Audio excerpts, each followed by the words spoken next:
नवीन नवीन रूपरेषा करतात.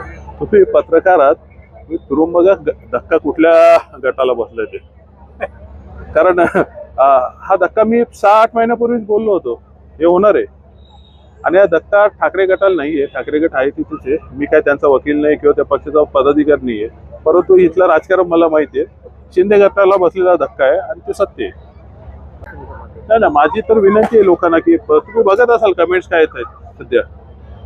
ज्या प्रकारचं राजकारण चालू आहे, लोक पिसलेले आहेत. तो कधीतरी इथे स्टेशनवर जातो कसा, तिकडनं कामावर कसं जातो, तिकडनं मरत येतो कसा, या चिंतेत येते. त्यांना बाकी विचार करायला वेळच नाहीये. त्यामुळे आम्हीच आता ठरवतोय की लोकांपुढे जायचं, मत मागायला नाही जाणार, आम्ही मत विचारायला जाणार आहोत आता.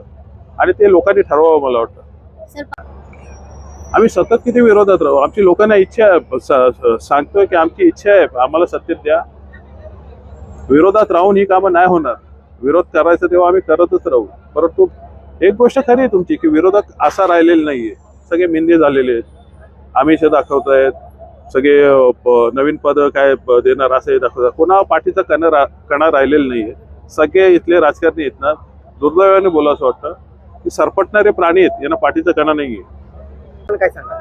नाही, त्या दिवशी बघा तुम्ही आम्ही जी काही नावं दाखवली याद्यामध्ये, इकडची मलबार हिल्ला घुसवलेली, तेव्हा त्यांना आगरी नावं दिसली आणि त्या लगेच भूमिपुत्रांचं राजकारण त्याने सुरू केलं. अरे बाबा ना, आम्ही जे मागण्या करतो त्या पुऱ्या करा ना. लोकनेते दिवा पाटील साहेबांचं नवी मुंबई विमानतळाला नाव द्यायचे का भाषणात गुंडाळून ठेवला अजून तो. इकडनं दोन्ही सभागृहातनं पास होऊन गेलाय ना. 27 गावांची हीच दुरावस्था केली.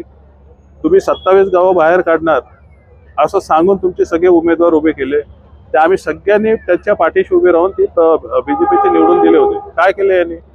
त्यामुळे आता लोकांची वेळ आलेली आहे. मला वाटतं लोक विचारणार आणि त्यांच्यासोबत आम्ही असणार.